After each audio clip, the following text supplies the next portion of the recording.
Bienvenue dans la Gamberge, l'émission qui fait gamberger le cerveau de ses auditeurs, de ses auditrices. On gamberge sur les choses qui éveillent le monde, qui réveillent les esprits, qui réveillent les cœurs aussi, qui réveillent l'âme et qui fait que ce monde est un monde où on se sent un petit peu mieux. Voilà, je suis aujourd'hui avec Alexis Joanneau. Un gars Salut à à tous. l'émission. Bienvenue C'est Alexis. vrai. Il n'y en a pas beaucoup à ce qui paraît. Et ben, l'idée, c'est de faire changer un peu la donne.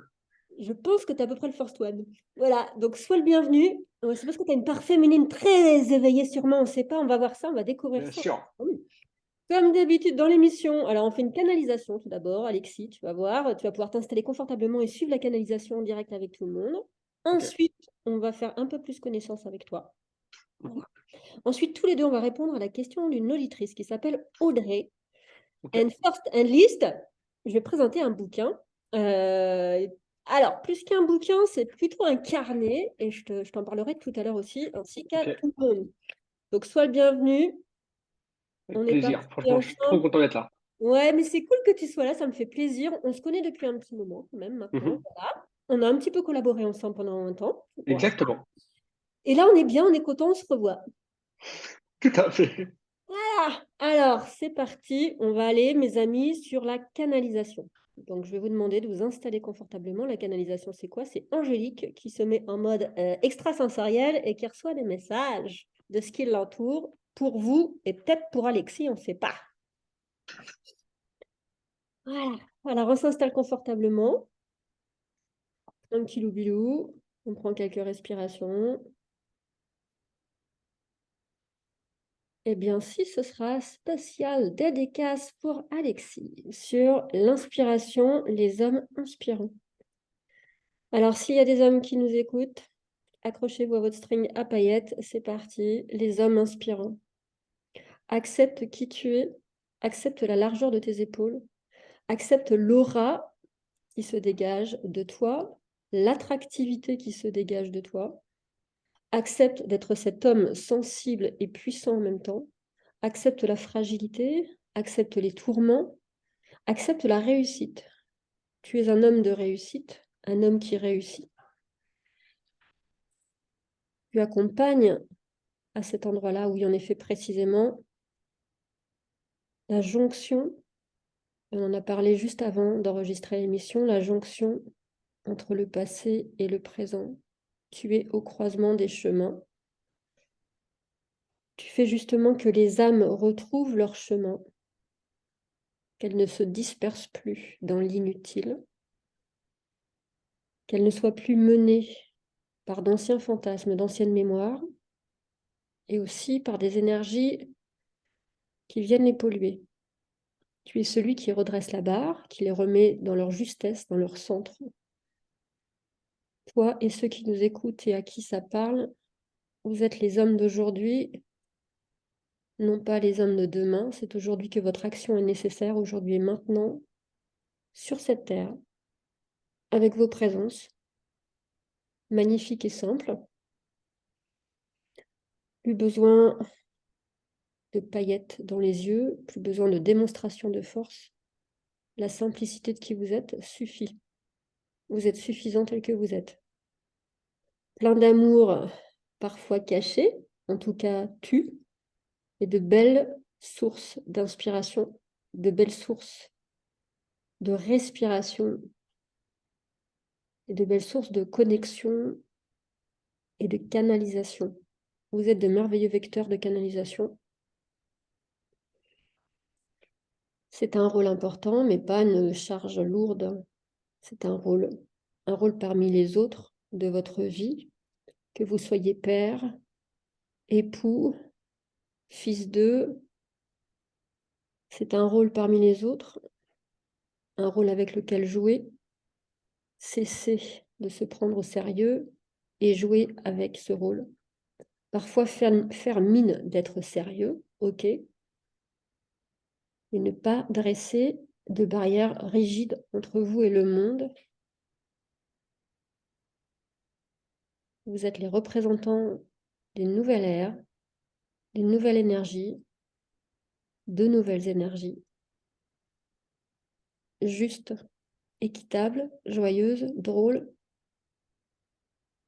N'hésitez pas à être drôle. N'hésitez pas à faire rien. Merci d'être qui vous êtes. Merci d'être là. Merci à Alexis. Et merci à tous. C'était aussi pour toi, mais je ne m'y attendais pas. Voilà. Moi non plus. Donc Pourtant, j'ai Alexis, l'habitude, mais... voilà, Alexis est notre invité. Donc c'est notre invité éveillé, parce que ce garçon est éveillé. Ah ouais. C'est Je vais te marrant, j'ai envie présenter, juste... après je te laisse passer, je te laisse parler, tu sais, je te laisse pas parler un seul bout là. Je sais que c'est ça. Voilà. Ouais. Je vais d'abord te présenter et après je vais dire, après je te laisse toute la place. Vas-y. Alexis est un coach qui travaille sur l'état d'esprit, un coach qui travaille sur la psychologie. Et pas que. Voilà, et ça, il va nous en parler un petit peu plus. Et il est aussi conférencier. C'est un homme d'ambition, c'est un homme de projet. Il voit grand, il voit large, et il fait grand et il fait large. Voilà, ça c'est Alexis, et c'est un homme sur qui vous allez pouvoir compter aujourd'hui et pour les années à venir. Qu'est-ce que t'en dis? Bah déjà, je vais te dire merci, parce que je m'y attendais pas, même si, pour tous les auditeurs, en effet, je suis très, très connecté. J'ai l'habitude de ce monde-là. Je gravite un peu dans tous les mondes parallèles qu'on peut avoir, et dans le monde surtout sur Terre, bien sûr. Ouais. J'ai l'habitude de ça, mais je ne m'attendais pas du tout à ça. Aucun message m'est parvenu par avant. Donc, merci. Merci pour ça, et merci aussi pour le partage, ça, pour moi ou pour les auditeurs, parce que ça rappelle aussi la dimension de tous les hommes qu'on a aujourd'hui, qui veulent se montrer comme des hommes forts. Et en fait, il y a un petit amalgame qui est fait depuis pas mal de temps, qui est un homme fort est une personne qui montre le point. Alors qu'en fait, il y a un tournant qui est en train de se passer. C'est des hommes forts sont des hommes sensibles. Et en fait, on le regarde, on le remarque beaucoup. Je peux vous prendre un exemple pour tout le monde. Vous regardez les mecs comme Tony Robbins, c'est un mec qui a une poigne de dingue. Donc, Là Tony où il est Robbins, le c'est plus un coach fort, américain, coach ouais, motivation, conférencier, exactement. businessman. C'est un des meilleurs coachs en fait qui existe dans le développement personnel. Vous pouvez aller voir sur Internet, vous allez le trouver. Et ce que vous allez remarquer, c'est que les vidéos dans lesquelles il a le plus de poigne et de force, c'est quand il a les larmes aux yeux. C'est quand il utilise sa sensibilité, cette corde-là. Et c'est juste un petit rappel pour vous dire que j'ai eu un message moi, pendant la canalisation. C'est un message, je pense, pour beaucoup de personnes, hommes ou femmes, pour vous rappeler qu'en fait, là où pendant longtemps on s'est dit la sensibilité, c'est pas bon, c'est l'arme la plus puissante. Mm. Voilà, je pense que je canalise aussi. Bon, c'est évident, cher garçon. Voilà. Donc, est-ce que tu peux nous parler un petit peu plus de toi? Ouais. Voilà. Tu es beaucoup câblé quand même, en effet, sur la spiritualité. Voilà, Mhm. on peut le dire de cette façon-là quand même, mais c'est vrai que ton approche, elle est particulière. C'est-à-dire que tu accompagnes au niveau psychologique, mais en fait, j'ai pris mes notes, hein. Mhm. C'est la psychologie du passé qui impacte le présent, la psychologie du présent. Est-ce que tu peux Ouais. nous en... En fait, pour votre petite histoire, j'ai appris il y a un an et demi que je pouvais aller travailler jusqu'aux héritages transgénérationnels sans le savoir. Alors, oui, en plus on collaborait un petit peu ensemble, j'avais compris que j'étais très connecté, mais je ne savais pas que je pouvais aller jusque-là. Et à un moment donné, je me suis dit, mais à quoi ça me sert ce truc-là? Et donc, je coach à la base des entrepreneurs dans la dimension de l'état d'esprit, des blocages psychologiques qui les empêchent d'avancer. Et je me suis rendu compte qu'en fait, il y a une grosse partie des entreprises, des entrepreneurs qui sont bloqués aujourd'hui. Et il n'y a pas que les entrepreneurs, c'est juste que moi, c'est ma spécialité. Qui sont bloqués, en fait. Et en fait, j'ai vu qu'en fait, on était au croisement de deux choses. On est bloqué parfois par les ancrages du passé, quand on était à l'école ou autre. Il y a des fois, on est bloqué par des blocages qui ne nous appartiennent pas. C'est cette fameuse en fait, sensation que ça vient au-delà de nous. Et en fait, moi, je suis allé chercher sur la psychologie du passé. C'est quoi? C'est ce que moi, j'appelle des héritages transgénérationnels. En gros, c'est des blocages que des personnes de notre lignée ont eus entre notre père et il y a des siècles et des siècles, qu'on crée en fait cellulairement et psychologiquement un blocage. C'est là où on a des peurs, syndrome de l'imposteur. Il y a beaucoup de femmes, par exemple, qui ont du mal à prendre leur place, qui se présentent en termes d'histoire, parce qu'en gros, pendant le siècle dernier, avec les deux guerres mondiales, les femmes géraient tout correctement. Quand les hommes sont revenus, ils ont tout foutu à la maison. Et si, c'est en rigolant. Et en fait, bah, comment prendre sa place, en fait? Et ces femmes-là ont créé bah, en fait, un blocage psychologique, c'est est-ce que je suis capable de prendre ma place? Ils l'ont transmis de génération en génération, et c'est pas que de l'éducation. On a beaucoup mis ça sur les dimensions de l'éducation, et en fait, scientifiquement, c'est prouvé que cellulairement, c'est intégré en nous. Donc, je suis allé chercher ça. Et ma grosse patte, c'est d'aller, en fait, réunir la psychologie du passé avec les héritages transgénérationnels, travailler avec les blocages du présent pour construire le futur. Et c'est là où moi j'interviens sur des entrepreneurs alors, qui sont soit en lancement ou aujourd'hui j'ai des entrepreneurs qui cartonnent dans leur industrie et qui finalement se rendent compte qu'il y a des trucs qui bloquent alors qu'ils travaillent ça au fur et à mesure. Et l'idée c'est quoi? C'est de leur permettre d'exploiter leur potentiel. Je ne sais pas si je suis un révélateur de potentiel. En tout cas, je pense que je suis là pour libérer quelque chose, la parole, et surtout pour ramener, là j'essaie de le présenter comme ça, sur une spiritualité extrêmement pragmatique et scientifique. Parce qu'en fait, un héritage transgénérationnel, c'est ancré cellulairement, comme si votre cellule était une micro-clé USB des informations du passé. Neurologiquement, c'est également câblé avec ça. Et l'idée, c'est de travailler pour vous permettre de lâcher justement cette psychologie du passé, du présent, pour le futur. Voilà. Je me laisse parler. Vous voyez que Ça durerait 3 heures. ce garçon a une verve et a une approche très originale de la psychologie, en tout cas transgénérationnelle, ça c'est sûr, mais quand je dis l'approche originale, c'est de l'appliquer en effet dans le monde de l'entrepreneuriat, qui est un monde aussi qui s'applique beaucoup à réitérer les schémas, les comportements. Donc, on a reçu au niveau de l'éducation, au niveau de l'éducation sociale. Et donc, là, ce que toi, tu mets bien aussi, oui, c'est d'accord, c'est psychologique, mais c'est aussi engrammé dans nos cellules. Voilà, c'est pas juste, ou Ouais, alors la psychologie engramme dans les cellules, ou les cellules engramment la psychologie. les deux. Voilà. Et donc, tu as une approche globale, on va dire, voilà, qui, En fait, c'est une approche globale. Je veux tout le monde avoir une approche pragmatique, parce qu'aujourd'hui, dans le monde de l'entrepreneuriat, c'est des mondes extrêmement cartésiens. Et en fait, ils rejettent beaucoup la spiritualité. Alors qu'en fait, plus on monte dans l'échelle des entrepreneurs, plus les entrepreneurs sont à haut niveau, plus ils sont connectés. Sauf qu'à un moment donné, il faut accepter d'y aller encore plus loin et de basculer d'une spiritualité, on va dire, en méditative. Je prends le temps de me connecter un peu à une spiritualité plus connectée, plus pragmatique. Rien que par exemple par l'énergie que moi je dégage, Angélique en reçoit, c'est de la spiritualité. Mais c'est de la matière, c'est une vibration. C'est quelque chose d'extrêmement puissant. Et je suis convaincu que si on va chercher dans cette dynamique-là, on peut créer un changement à la fois dans l'industrie du coaching, parce que je pense qu'on a besoin de bouger des lignes, dans l'entrepreneuriat. Et moi, mon job, c'est de travailler spécifiquement aujourd'hui avec les entrepreneurs pour ça. Puis après, je voudrais bien sûr l'étendre au grand public, mais il faut bien cibler d'abord pour faut trouver bien une niche. commencer quelque part, on est bien d'accord. Voilà. Et toi, tu as décidé de commencer par là. Alors justement, tu as décidé de commencer par là. Tu me parlais tout à l'heure de Tony Robbins, Anthony Robbins pour les pas Ouais. intimes. Donc, il est possiblement une source d'inspiration pour toi. Ouais, aujourd'hui, en fait, toi, dans l'évolution de mon entreprise et de ce que je veux incarner aujourd'hui en France, en francophonie et à l'international, voilà, c'est des objectifs que j'ai. On doit avoir des ambitions, et tout cas, moi, je les présente, pas trop mal avec ça. En fait, ce que je partage là, c'est que, en gros, ce que j'estime de l'avenir pour une grosse partie de notre industrie, si on veut vraiment performer, il va falloir qu'on ait une force d'action comme Tony Robbins peut nous le donner au séminaire. C'est quelqu'un qui est très, très fort et également une spiritualité aussi scientifique et pragmatique que Joe Dispenza peut avoir. Si vous voulez aller le voir, Joe Dispenza, c'est un docteur aux États-Unis qui développe une approche sur justement, on appelle ça plutôt la physique quantique, que moi qui me passionne. Et je pense que demain, si on veut vraiment avoir des résultats de dingue chez toutes les personnes sur Terre, il faut réunir les deux. Et si vous voulez aller plus loin dans vos recherches, si vous êtes intéressé, intéressez-vous à ce que Bruce Lipton a écrit. Euh, il a écrit un livre qui est magique, qui s'appelle La biologie des croyances, qui partage en fait scientifiquement comment nos croyances habitent nos cellules. Et puisque je viens d'avoir un petit bébé, et pour la conception d'un bébé, c'est quand même une partie d'un des deux, un petit bout des deux personnes qui se réunissent, qui est donc nos cellules, on partage notre patrimoine génétique, cellulaire et psychologique à travers la procréation. Moi, j'ai un petit bébé de 3 mois. Quand je la regarde, énergétiquement, je me dis que j'ai quand même transmis. Donc Justement, voilà. non, mais c'est très chouette que tu nous parles à la fois donc de la paternité, du fait d'être papa, nouveau Ouais. papa, parce que ça ouvre aussi un nouveau champ énergétique, je pense, à la personne que tu es. Ça doit faire de... Voilà, ça doit Ça changer. bouillonne un peu, ouais. Ouais. Pratiquement, ça fait quoi dans ta vie, ça?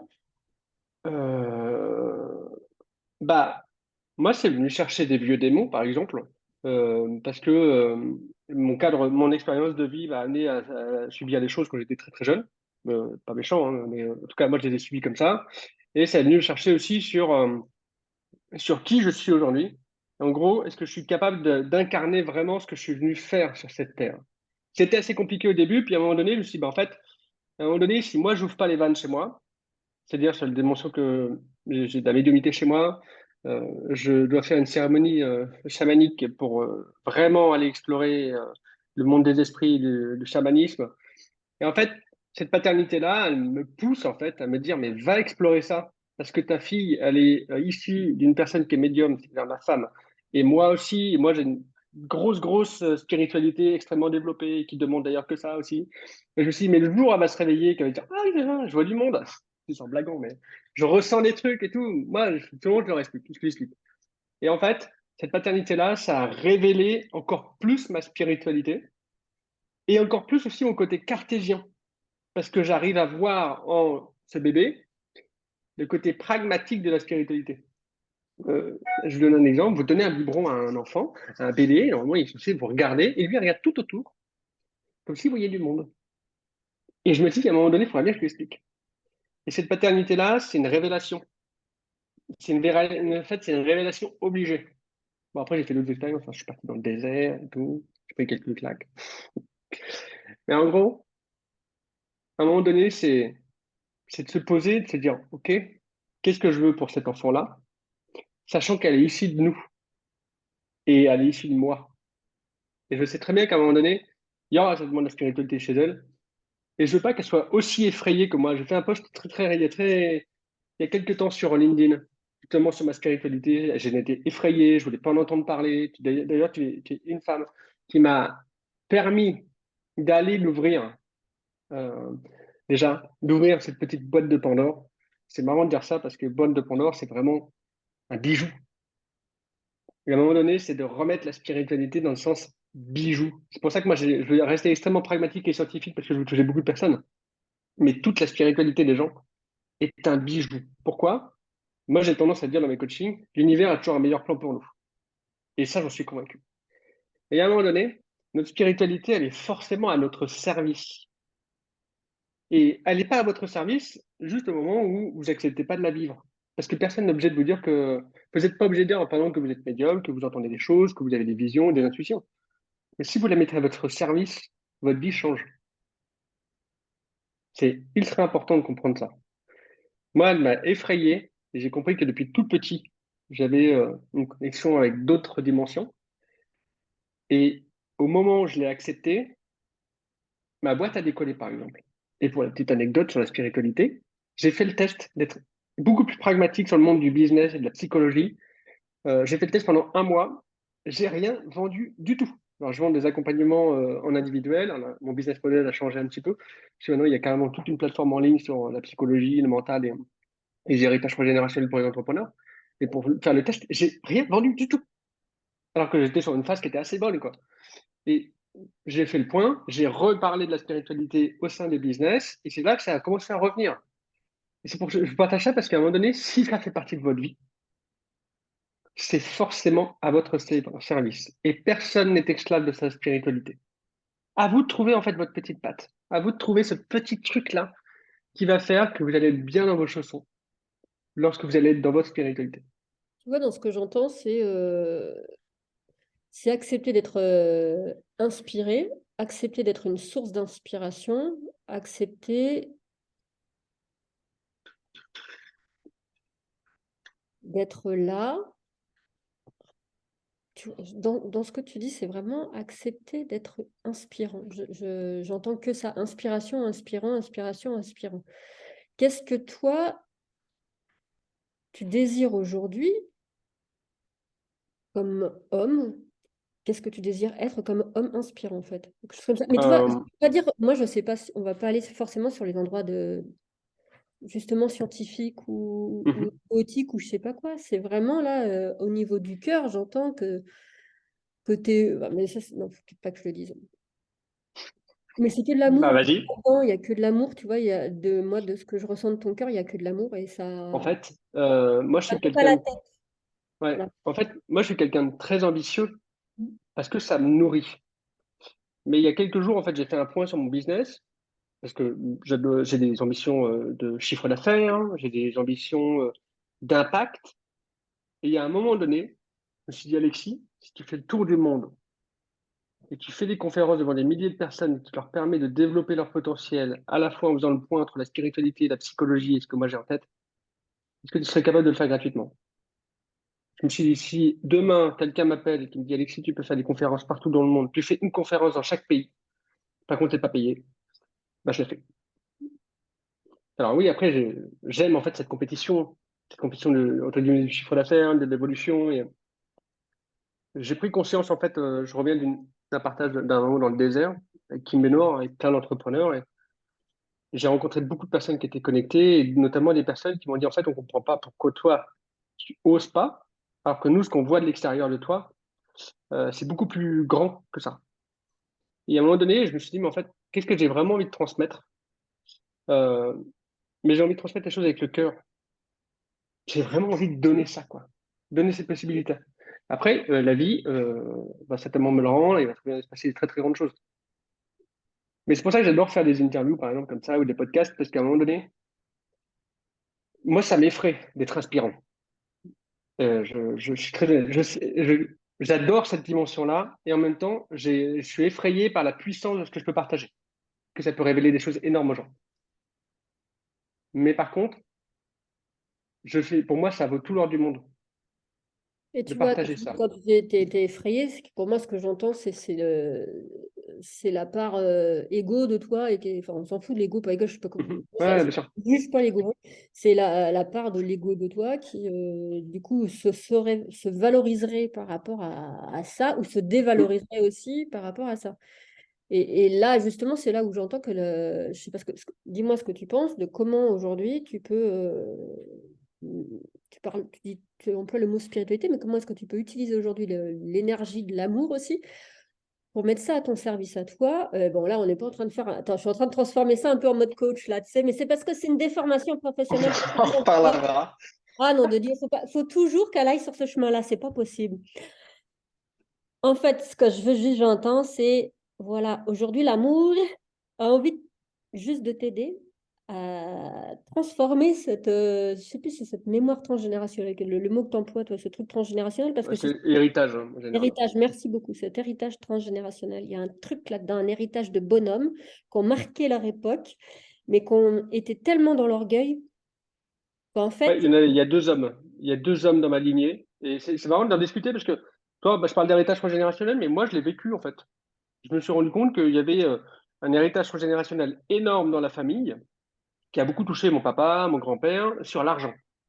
Et l'héritage, c'est là où j'ai compris qu'en fait, ce que les gens ont vécu à l'époque était transmis dans nos cellules et dans notre psychologie. Parce que pour raconter mon histoire en une minute, dans les années 1800, un membre de ma famille, un homme, avait un titre de baron et était extrêmement connu en France.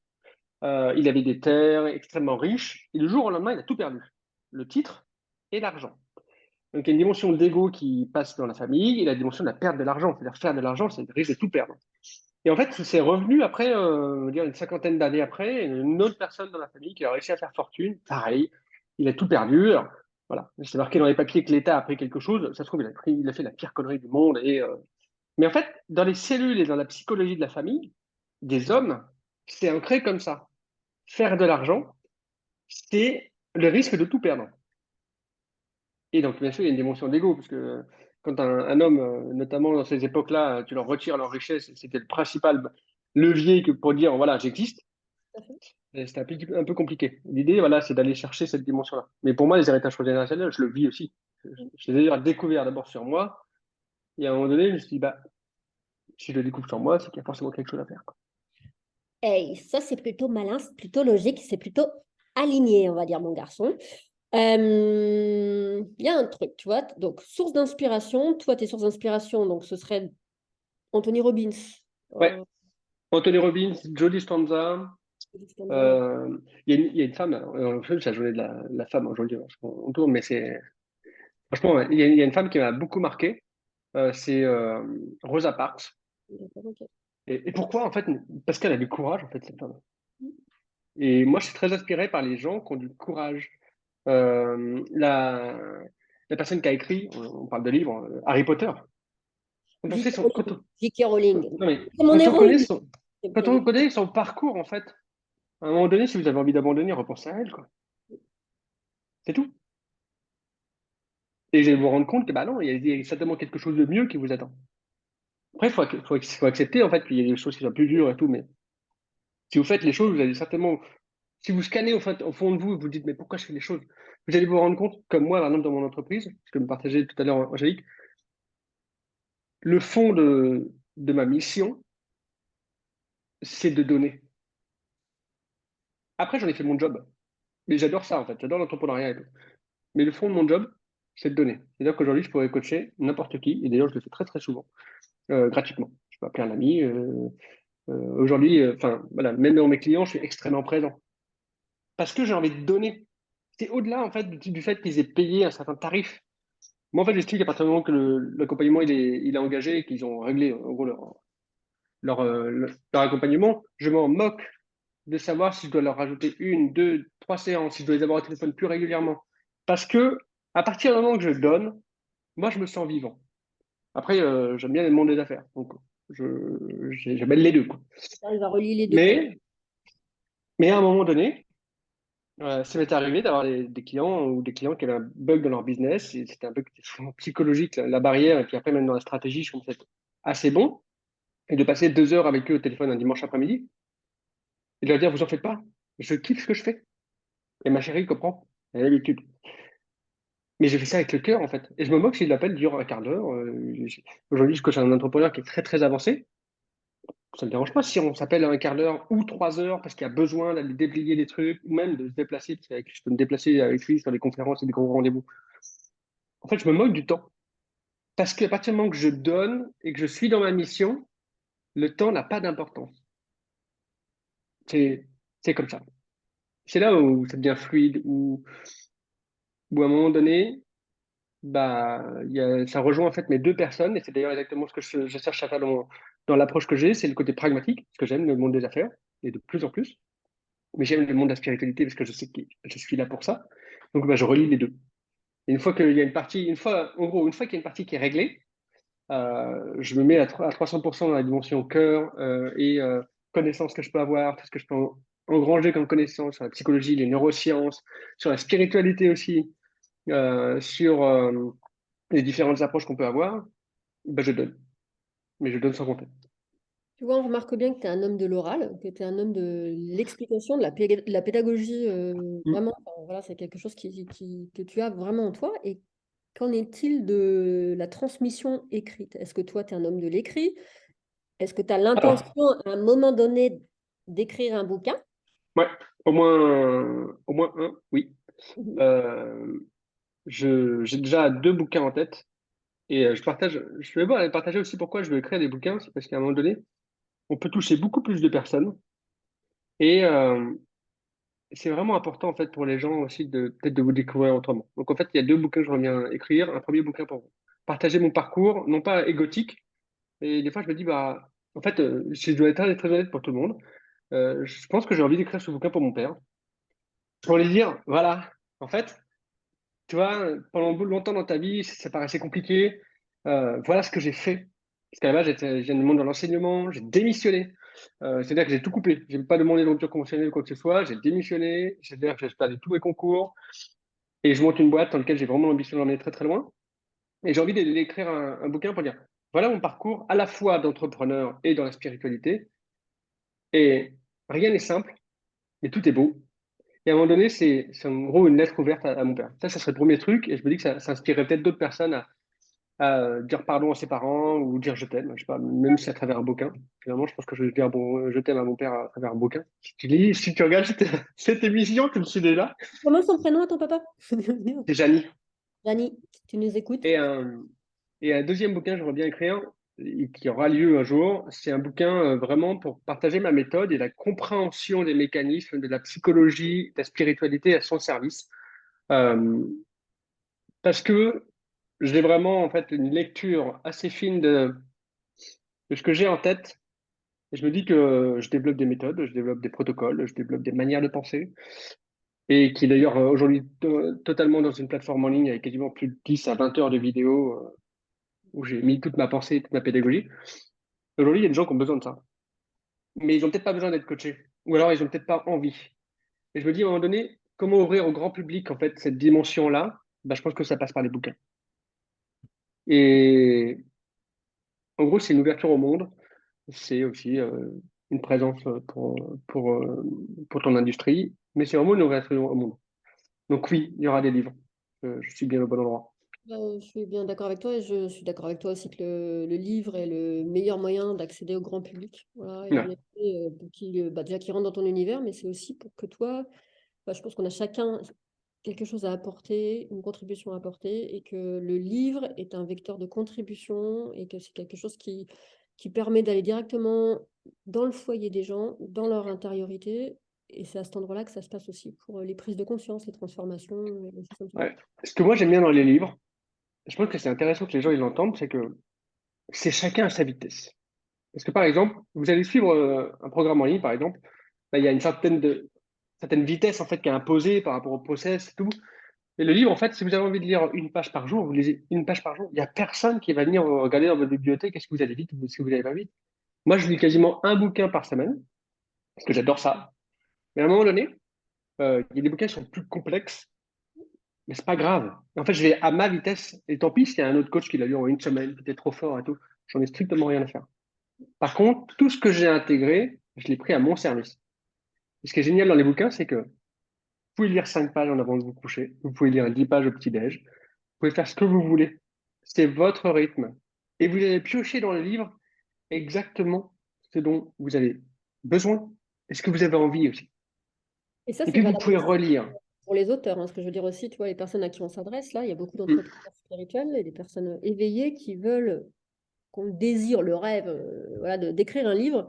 Et c'est aussi de se rendre compte, et ça va rejoindre aussi la question de notre auditrice tout à l'heure, mais de se rendre Super. compte, en fait, que c'est au-delà de leur peur de la page blanche, au-delà de leur peur de ne pas être intéressant, au-delà de la peur de comment est-ce que je m'en sors, enfin, comment mon bouquin sera un bouquin parmi les autres. Il y a déjà beaucoup de bruit, il y a déjà beaucoup de livres, tout a été dit, Mm. tout a été écrit, mais en fait, on n'est pas à cet endroit-là quand on va écrire un livre, on est à l'endroit de la rencontre avec un lecteur, avec une lectrice, une rencontre peut-être de cœur à cœur, j'en sais rien, d'âme à âme ou quoi que ce soit, et qui va faire que la personne en face va vivre une petite transformation, une grande transformation, qui va capter une idée dans ce que vous allez partager, qui va capter une émotion, une énergie particulière, qui va, à elle, lui permettre de débloquer une situation, de faire un pas de plus, je sais guère quoi.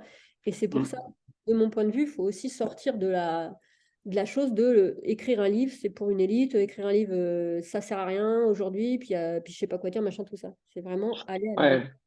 je suis d'accord avec ça. Et j'aurais peut-être aller un petit peu plus loin par rapport à toutes les personnes qui se disent, tiens, j'aimerais bien écrire un livre, mais bon, il y a déjà plein de personnes qui ont écrit des livres. Oui, mais ils n'ont pas écrit votre histoire. Ça, c'est le premier truc. C'est comme dans le monde du coaching, parce que je baigne dedans, en gros, il y a plein de coachs, mais on travaille avec un coach. Pourquoi? Parce qu'on travaille pour sa personne. On travaille avec lui pour qui il est. Et vous pouvez avoir, je sais pas, 50 livres qui ont été écrits dans votre domaine. Il n'y a personne qui va écrire le même livre que vous. Et s'il n'y a personne qui écrit les mêmes livres que vous, il y a peut-être plein de personnes qui sont en attente d'un livre qui va vraiment leur parler. Je prends l'exemple d'une personne que j'admire beaucoup, que j'ai pas encore eu l'occasion de rencontrer. Je te balance toujours ça à l'univers parce que je sais qu'un jour ça va être. C'est le cas, c'est Natacha Calestrémé. Pendant longtemps, en fait, elle a écrit des livres et elle était journaliste, donc des piges. Elle était pas dans très très grande réussite, en fait. Et pourtant, des livres sur la dimension énergétique et autres, il y en avait quand même à l'appel. Il y en a quand même un paquet. Elle, je vais dire ça comme ça parce que je parle souvent comme ça, mais elle a explosé le game avec ses deux bouquins. Bon, c'est de prendre sa place et libérer son énergie, un truc comme ça. Et c'est ça, ouais. Mais il y en a plein des bouquins comme ça. Alors, moi qui suis dans le monde de la spiritualité et qui, se, qui adore lire ce monde-là, bon, on peut en trouver plein. Et en fait, ben, ça se trouve, tout le monde l'attendait. Et parce qu'elle, ça se trouve, pendant 10 ans, elle s'est dit, ouais, mais du coup, il y en a déjà plein des livres comme ça. Non, mais en fait, on s'attend pas en fait à vous comparer à des livres. On va juste aller voir l'essence des livres, qu'est-ce qu'il y a dedans, et les gens qui vont vous lire vont forcément retrouver quelque chose qui vont les intéresser. Parfois, ça va être une citation, un mot, une émotion, tout un paragraphe, tout le livre. Mais votre livre, il va forcément aider des gens. Et combien de fois dans vous, vous êtes peut-être mis dans une librairie et vous dites, ah, c'est bête, je trouve pas ce livre-là. S'il y a quelqu'un un jour qui pourrait l'écrire, ce serait vraiment trop cool. Et c'est valable pour vous, en fait. Si vous dites qu'il y a déjà bien de livres dans votre industrie ou dans votre domaine, dans votre secteur, ok, comment vous pouvez écrire? votre livre, qui va vous ressembler, dans lequel vous allez mettre votre cœur et vos connaissances, qui va aider au moins une personne. Parce que des livres, il y en a partout. Il y en a à la pelle. Depuis des décennies et des décennies, par exemple, dans le monde du développement personnel, on a des livres partout. Jim Rohn en a écrit. Euh, il y en a, enfin, il y a plein de livres qui ont été écrits. Oui, il y a pléthore de livres. Et puis, c'est vrai qu'en plus, tu vois, il y a une explosion quand même des bouquins de développement personnel et des bouquins Ouais. de développement spirituel. On est vraiment aujourd'hui à l'époque de l'explosion Mm. de la littérature de ce type-là. Et c'est pas parce qu'il y a tellement de choses qui ont été écrites qu'il ne faut pas écrire, parce que de toute façon, il va y avoir encore plein d'êtres humains qui vont naître. Il y a encore Ouais. plein de bouquins qui vont naître, et c'est juste, ça s'appelle la créativité, ça s'appelle la création, et on est là pour s'exprimer, et on est là pour créer. Voilà. Et Ouais. ce que j'aimerais, Tout à c'est fait qu'on prenne d'accord. rendez-vous tous les deux pour quand tu auras écrit ton bouquin, que tu vas venir nous le présenter dans l'émission. Voilà. Ok. Et ça, j'aimerais qu'on prenne rendez-vous là-dessus, et que ce soit un acte véritable, quoi, tu vois. Bah, Enfin, c'est acté devant tout le monde. ouais, voilà, c'est cool. Bah, tu Ah, vois, il n'y a là, aucun problème. en fait, on a répondu quelque part à la question de l'auditrice, c'est-à-dire, il y a beaucoup de bruit autour des livres, il y a beaucoup de livres dans les rayons, dans les FNAC, dans tout, bon, bref, chez tous les libraires. Quel est l'intérêt aujourd'hui encore d'écrire? Bah, moi, je crois que si je dois répondre à la question, le premier intérêt, c'est pour soi, hein. Écrire un livre, d'abord, ça doit être pour soi. Si vous le faites pour les autres, c'est-à-dire que vous allez vous détacher du livre. Mais donc, écrivez un livre déjà pour vous. Moi, par exemple, il y a un livre que, en fait, psychologiquement, j'ai préparé une sorte de couverture il y a à peu près un an et demi pour dire, voilà le premier livre que je vais écrire. Et je pense que tu l'as déjà lu. Et à un moment donné, pourquoi j'ai envie d'écrire? J'ai envie de l'écrire pour moi. Ça, c'est le premier truc. Et après, il y a pléthore de livres, ok. Mais il faut se méfier aussi de ça. Parce qu'en fait, il y a un biais qui se présente énormément. C'est le biais de, en gros, je vois ça partout. Mais si vous vous focalisez sur un livre, vous allez le voir partout. Au même titre que si vous êtes en train de chercher une voiture à acheter, vous êtes pas, vous êtes fixé sur une Clio, vous allez voir les Clio partout. C'est un biais psychologique qui est en gros sur la source de la prise d'information. Mais ça se trouve, il n'y a que vous qui voyez tous ces livres. Ça se trouve, le livre que vous avez envie d'écrire, il va être vu par tout le monde, sauf vous, parce que vous êtes intéressé à tous les autres. Donc, prêtez pas attention de vous dire, il y a déjà des livres partout et tout. Si vous avez envie d'écrire un livre, honnêtement, c'est qu'il y a une raison à ça. Parce que tout le monde n'a pas envie d'écrire un livre. Il y en a beaucoup qui ont envie. Mais pas au point de se dire, tiens, il y a quand même trop de livres partout, quoi. Moi, j'ai toujours entendu, par exemple, mon père dire qu'il aimerait bien écrire un livre. Il le fera certainement jamais, mais parce que c'est pas sa mission, en fait. Mais si vous nous écoutez, en plus, si vous êtes en train de nous écouter là et nous regarder, vraiment, posez-vous la question, pourquoi j'ai vraiment ce truc-là qui me trotte dans la tête? Pourquoi ça me dérange tellement? Et si ça vous dérange tellement, c'est que ce bouquin, faut l'écrire. C'est tout. Wow, ça, c'est Alexis. Voilà. Attends, mais là, ça, c'est une parole de vérité, bordel. On y est là, c'est bon ça. Bon, alors tu as ta réponse, chère auditrice Audrey, tu as ta réponse. Voilà pourquoi c'est important d'écrire aujourd'hui et c'est intéressant Ouais, d'écrire aujourd'hui. Et c'est pas parce que ça doit être utile, c'est aussi parce que c'est un plaisir personnel avant tout. Voilà. bien sûr. Et il y aura forcément une utilité, en fait. En fait, moi, j'estime que, bon, j'ai une connexion à l'univers qui est assez grande. Même si je ne veux pas forcément l'accepter par moment, à un moment donné, il faut que je m'en rende compte. OK? Et je sais qu'il n'y a pas de hasard. Il y a un moment donné, il y a forcément un truc dans votre vie qui doit parler à quelqu'un. Et si vous avez vraiment cette sensation de vouloir écrire un livre, faites-le. Faites-le, parce qu'en gros, ça veut dire que vous êtes poussé euh, par, je sais pas, une énergie, par peut-être des guides, peut-être, vous appelez ça comme vous voulez, par une sensation, une force derrière vous qui vous pousse toujours un petit peu l'épaule, qui va dire, écris ce premier livre. Et parce qu'il y a une raison à ça. Et parfois, un truc qu'il faut bien comprendre, c'est la dimension temporelle. C'est-à-dire qu'aujourd'hui, on vit dans un monde matériel et autres, mais il y a une dimension temporelle qui est extrêmement large.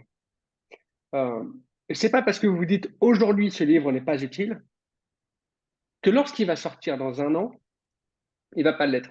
Et je peux vous partager un truc. Il y a un an et demi, je suis parti dans le désert. D'ailleurs, c'était au Il nous moment où on fait des collaborait pépites ensemble. sur pépites sur pépites sur pépites, le gars. Vas-y. Il y a un an et demi, j'étais déjà dans le désert avec une Donc avec vélo. N, Ouais. Comment? avec Kim, pardon, avec Ben, me trompe Ouais, pas. avec Kim Béloin. Kim Benoît. Alors, Et Kim Benoît, c'est un super coach aussi. Allez voir sur LinkedIn. Je pense qu'il est pas mal sur ouais, LinkedIn. Là, exactement. Et en fait, je discute, en gros, on était dans le désert. Le désert est un endroit qui est extrêmement magique parce qu'en gros, il te permet de déposer tes valises. Et si tu les déposes pas, il va te les prendre. Sauf que c'est marrant. Et en fait, il y a une femme que je connaissais déjà qui nous partage son parcours et tout. Et, euh, et moi, je vais la voir. Je dis, bah, à un moment donné, tu te rends pas compte de ce que tu fais, mais je pense que tu vas écrire un livre. Et elle me dit, non, mais j'y crois pas et tout. Elle me dit, mais qui est-ce que je suis moi pour écrire un livre? Et je dis, mais tu te rends pas compte la puissance que ça va avoir, parce qu'en gros, tu vas ouvrir la parole aux gens. Cette femme a en gros une sclérose en plaques, qu'elle a guéri. Enfin, en gros, elle est en rémission, elle s'est toujours battue là-dessus. Elle s'est battue pour beaucoup de choses dans la vie. Et, euh, et ben, j'ai retourné dans le désert avec elle il y a quelques semaines. Et elle me dit, écoute, Alex, mon livre, il sort au mois de mai. Po, po, po, po, po, po, Et, po. j'ai partagé un mot sur LinkedIn, en fait. Elle a partagé que son livre allait sortir. Je me suis dit qu'en fait, c'était une personne qui m'inspirait beaucoup. Parce que moi, j'ai pas besoin d'avoir. Enfin, beaucoup de personnes m'inspirent, mais vous pouvez être en haut ou en bas. Pour moi, à partir du moment que je vois quelque chose qui m'inspire, ça m'inspire. Et en commentaire, elle me dit en fait, tu es responsable de ce livre parce que tu as su trouver les mots justes. Et à un moment donné, ce que moi je lui ai dit, c'est qu'en gros, écrire un livre, c'est ouvrir la parole à ces femmes, parce qu'en gros, elle a la sclérose en plaques et de l'endométriose. Et il y a plein de livres sur l'endométriose. Il y a plein de livres sur la sclérose en plaques. Mais il n'y a pas le sien. Il n'y a pas son parcours. Et si vous vous dites qu'il y a déjà plein de livres là-dessus, ça veut dire que vous estimez que votre parcours de vie, c'est exactement le même que ceux des autres. Alors que c'est strictement faux. Votre parcours de vie est totalement différent des autres. À certains points. C'est peut-être similaire dans des points, mais totalement différent pour d'autres. Et il y a plein de personnes qui ont besoin d'écouter votre histoire, si vous avez envie de la partager, mais vous ne vous rendez pas compte de l'ouverture de la parole que vous allez donner aux gens, même si c'est à travers le livre. Vous ne vous rendez pas compte, en fait, de la libération énergétique, spirituelle et psychologique d'un livre. Parce qu'un livre, c'est quoi? Alors, j'en prends un qui est ici, mais un livre, c'est quoi? C'est des feuilles, c'est des mots, et dans les mots, vous déposez votre psychologie, votre énergie. Faut pas croire, si vous regardez un livre attentivement, vous allez comprendre que y a de l'énergie qui s'en dégage, vous prenez des feuilles, mais c'est un message de dingue. Est-ce qu'il y a un autre support qui peut faire ça, tu vois? C'est un vrai, peut-être possiblement, mais tu vois, c'est quand même un Non, support il n'y a aucun support qui est qui est capable de faire froid ça. comme ça et qui transmet tellement. En fait, tu vois, moi, je suis assez catégorique là-dessus. Aujourd'hui, il n'y a aucun support qui a la même puissance qu'un livre. Il peut y avoir, par exemple, comment dire, les vidéos. Alors moi, je suis fan de vidéos. Je pense que plus tard dans mon entreprise, il y aura des belles vidéos bien canon pour impacter les gens. Mais dans la vidéo, vous avez la sensation visuelle et auditive. C'est-à-dire que vous n'utilisez que deux des cinq sens. Lorsque vous lisez un livre, vous avez beaucoup plus de sens. Vous avez le kinesthésique, parce qu'avec vos doigts sur le livre, ça change quelque chose. Vous avez l'auditif, parce que à l'interne, vous lisez à haute voix. Vous avez le visuel, parce que à la fois, vous lisez des mots qui s'imbriquent et qui se projettent un petit peu dans vos yeux, et Le en lisant les gustatif, mots, parce qu'on lèche les pages aussi. bien sûr, et en lisant les mots, en fait, vous allez beaucoup plus loin, vous allez chercher, en fait, à associer le mot à un visuel. C'est extrêmement puissant. Et la vidéo, bah, c'est quand même assez rare de faire un retour en arrière. Donc, s'il y a une page qui vous a marqué, c'est de la reprendre. Tiens, attends, il y a un truc là. Vous allez la noter. Vous avez déjà essayé d'annoter une vidéo YouTube, vous? C'est un peu compliqué. Voilà. Pour moi, le livre, c'est quelque chose d'extrêmement puissant. Et puis, il ne faut pas se leurrer, hein. Ça date d'il y a des millénaires. Et dans des millénaires, et ben, ce sera encore là. Les vidéos YouTube, ça va changer. Ouais. Donc, c'était Alexis qui nous a livré une grande partie de sa sagesse. En vrai, merci beaucoup, Alexis. On va présenter un bouquin et après, on va conclure l'émission, garçon. Mais alors, quelle émission? Merci, hein. Déjà, avant, au préalable, je te dis merci, je te redirai merci après. On est sur la rubrique du bouquin et ça s'appelle Saccage ce carnet partout. Voilà. Ouais, De Kerry Smith. ok. Des pages comme ça à l'intérieur. Ah, Alors, bien. je veux dire pour celles qui nous écoutent, couvre cette page de trucs ramassés au hasard. Une autre page, pose ton carnet par terre, ouvert à cette page, shoot dedans plusieurs fois. Pourquoi je parle de ce livre? Va te promener, monte sur cette page, essuie-toi les pieds, monte et descends du carnet. Voilà. Qu'est-ce que ça fait un bouquin comme ça? Ça désinhibe aussi la création, ça désinhibe l'écriture. On arrête de tout sacraliser et on se permet de bousiller un carnet. Alors, je sais qu'écologiquement parlant, c'est pas forcément toujours formidable, mais je crois aussi qu'il va falloir traverser cette croyance autour de l'écologie et du livre. On va en discuter une autre fois dans une autre émission. Le bouquin, de mon point de vue, indispensable pour s'ouvrir à l'écriture, à la créativité, à se lâcher et à lâcher prise sur les mots et sur les écrits. On était avec Alexis. Donc Alexis, un homme de parole, un homme d'oral, un homme qui va écrire son bouquin et qu'on recevra Et joyeusement dans bien l'émission. sûr. Ouais. Je te remercie pour tout ça. Merci Moi pour ton aussi. message, pour ta générosité. Est-ce que Bah, tu as merci pour quelque chose à... l'invitation et merci à toutes les personnes qui écoutent aussi. Parce que bah, moi, j'estime que vous faites un cadeau. J'adore faire ça. Si elle me dit il y a des missions durent 3 heures, on reste 3 heures, il n'y a pas de problème. Mais merci à vous, en fait. Et merci à Angélique d'avoir ouvert cette porte. Et merci à toutes les personnes qui écoutent, parce que vous êtes en train de vous faire un cadeau. Pas à nous, en fait, parce que nous, on est dans notre zone de génie. Mais s'il y a un truc que vous avez retenu, prenez votre carnet, notez-le. Et s'il y a un truc qui vous a fait tilt, c'est certainement qu'il y a quelque chose qu'il faut aller chercher un peu plus loin. Et voilà, c'était Alexis Joanneau. On se retrouve très bientôt dans la Gamberge. Merci Alexis. Éclate-toi bien dans la vie comme tu continues de le faire. Éclate-toi bien avec ta petite fille, avec ta Mm. compagne. Voilà, changez le monde à vous trois de là où vous êtes. Et je te souhaite une très très belle carrière, comme tu le sais. Merci. À bientôt. Ciao.